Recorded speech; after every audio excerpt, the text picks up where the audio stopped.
মৌলভী শেখ মোহাম্মদ বলেন, আমি দিল্লি থেকে গানবোটে রওনা হয়ে গেলাম, মক্কা শরীফ যাব।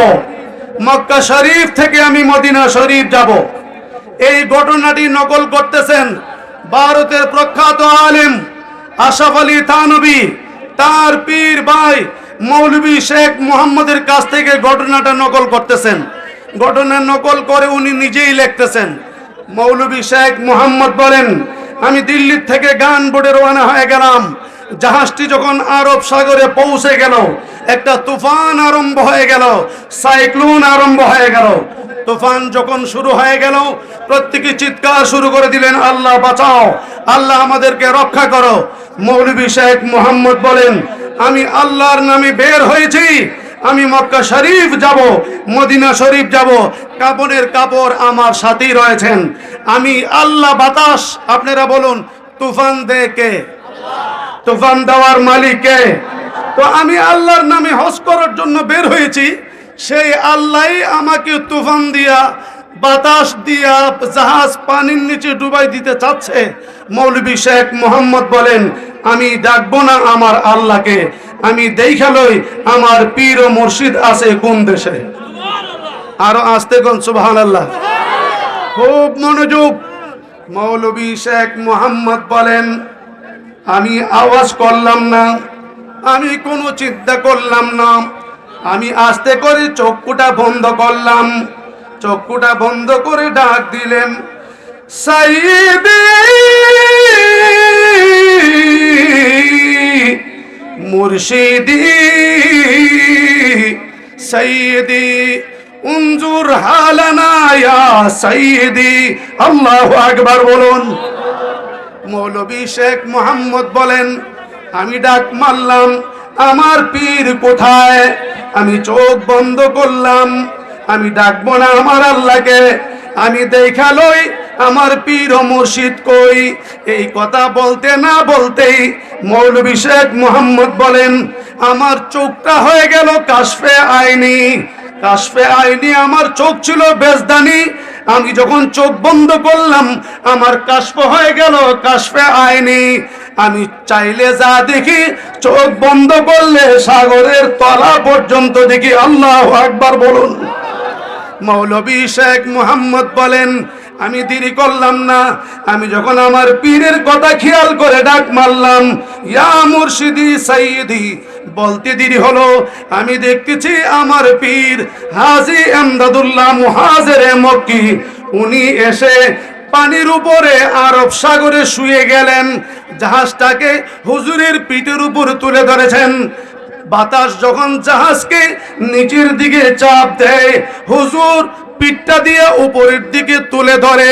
জাহাজ আর হুজুরের মধ্যে লড়াই শুরু হয়ে গেল। আপনারা বলুন, বাতাস পাঠাইছে কে? আরো আসতে বলুন, কে? হুজুরে ক্ষমতা দিয়েছে কে? লড়াই শুরু হয়ে গেল, হুজুর আর বাতাসের মধ্যে লড়াই। এবার সারং বলতেছেন, হাজিরা আল্লাহকে ডাকো। জাহাজ পানির নিচে ডুবে যাচ্ছে। মৌলভী শেখ মোহাম্মদ বলেন, আমি দেখতেছি বাতাস এবং হুজুরের মধ্যে লড়াই। বেশ কিছুক্ষণ পর্যন্ত লড়াই যখন চললো, এর মধ্যে দেখি বাতাস বন্ধ হয়ে গিয়েছে, জাহাজটা উপরে উঠে গেছে।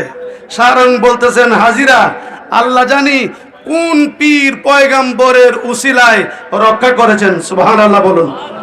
এই কথা বলেই উনি মনে মনে ভাবলেন, ডায়েরিটা বাহির করলেন, এত তারিখ এতটার সময় এমুক দিন আমি আমার ঘটনাটার রহস্যটা আমার পিসাবের কাছ থেকে উদ্ঘাটন করব। এই টাইমে হুজুর কোন জায়গায় ছিলেন? সুবহানাল্লাহ কি বলবেন না? মৌলভী শেখ মোহাম্মদ বলেন, আমি মক্কা শরীফ গেলাম। মক্কা শরীফের কাজ কমপ্লিট হওয়ার পরে আমি মদিনা শরীফ চলে গেলাম। মদিনা শরীফের কাজ কমপ্লিট হওয়ার পরে আমি দেশে ফিরার পথে ভাবলাম, আমি আমার আর বাড়িতে যাব না, আমি আমার হুজুরের বাড়িতে যাব।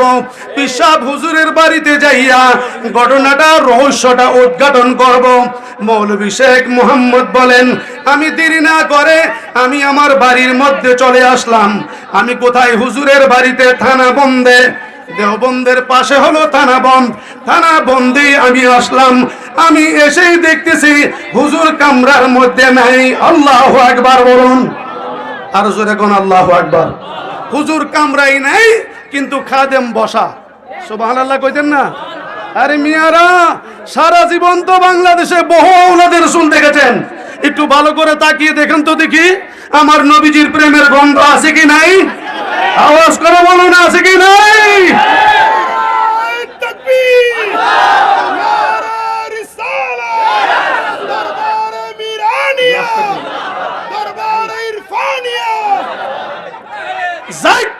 হরির নাম লওয়ানো যায় না। যারা আওলাদের রাসূল দেখলেই বোঝা যায়। কথা কয় না রে, কথা কয় না। আরে মিয়ারা বলেন না কেন?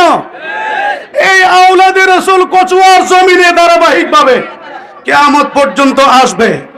আর এই আওলাদের রাসূলের থেকে বিভিন্ন শাখা প্রশাখা সারা বাংলাদেশে ছিটিয়ে ছটকিয়ে আছে।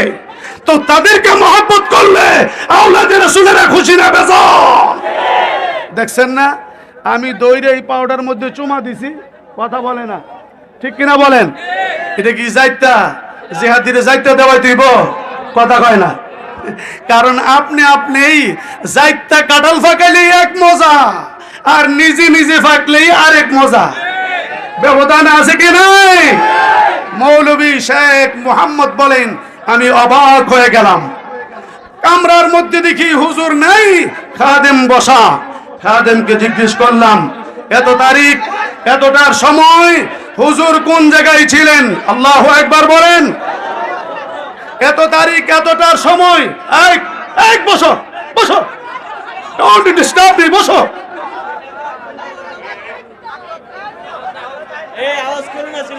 এত তারিখ এতটার সময় খাদেমকে গিয়ে জিজ্ঞেস করলেন, আওয়াজ করলেন, আমার খাদেম ভাই তুমি বলো এত তারিখ এতটার সময় হুজুর কোন জায়গায় ছিল? খাদেম বলেন, একটা আশ্চর্য ঘটনা ঘটে গিয়েছে। বলে কি? হুজুর মুরাকাবার মধ্যে বসা, হঠাৎ করে চোখ বন্ধ অবস্থায় বলতেছেন আহ। সুবহানাল্লাহ কয় না? আহ বললেন। খাদেম বলেন, আমি নজর করলাম, নজর করেই দেখি বিছানা খালি, হুজুর নাই, বিছানা খালি।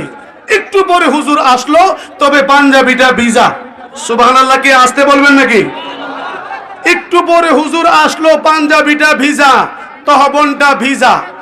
আমার কাছে এসে বলতেছেন, খাদেম আমার লুঙ্গিটা ধুইয়ে দাও, পাঞ্জাবিটা ধুইয়ে দাও।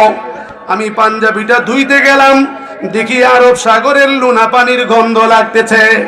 আমি কাপড়টা নেড়ে দিলাম, কাপড়টা যখন তারের মধ্যে নাড়লাম, এরই মধ্যে আমি দেখতেছি হুজুর আমার কাছে এসে বলতেছেন, বাবুজি আমার পিঠের মধ্যে একটু তৈল মালিশ করে দাও। আমি যখন হুজুরের পিঠের মধ্যে তৈল মালিশ করতে গেলাম, হুজুর ও আহ বলে দুইটা চিৎকার দিলেন। সুবহানাল্লাহ কয় না? আমি দেখি হুজুরের পিঠের চামড়া উঠে গেছে। জিজ্ঞেস করলাম, বাবুজি আপনি ও আহ বলে চিৎকার করেছেন, আপনার পিঠের চামড়া উঠে গেল কারণ কি? হুজুর কিছুই বলে না। দ্বিতীয়বার জিজ্ঞেস করলাম, বাবাজি কিছুই বলে না। তৃতীয়বার বললাম, বাবাজি কারণ কি? কিছুই বলে না।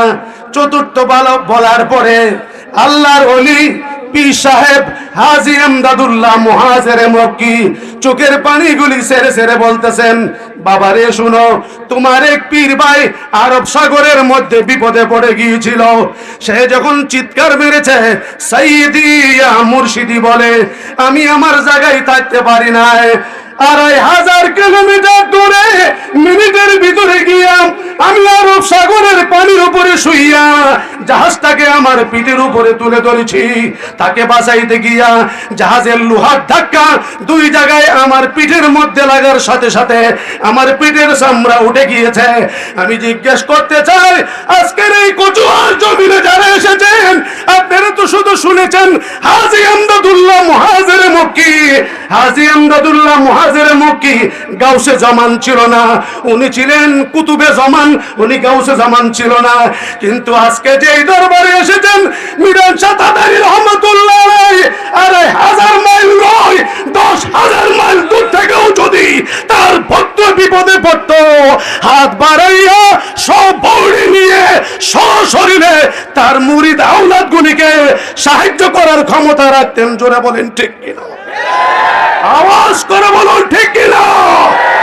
আপনারা এমন দরবারে এসেছেন যেই দরবারটা হচ্ছে গাউসে জামানের দরবার। এমন একটা দরবারে এসেছেন, এটা গাউসে কুতুবের দরবার নয়, সরাসরি গাউসে জামানের আওলাদ এখানে উপস্থিত। আওলাদের রাসূল যতক্ষণ পর্যন্ত বসে থাকবেন রিয়াজতের মধ্যে, সাহাবতের মধ্যে গুনাহগুলি ঝরে ঝরে জমিনে পড়ে যাবে। আল্লাহু আকবার। আরে একটু জোরে বলুন আল্লাহু আকবার। আমরা ওলিদের গোলামি চাই কি চাই না? আওয়াজ করে বলুন চাই কি চাই না? ওলিদের কাছে সাহায্য চাওয়া জায়েজ আছে কি নাই?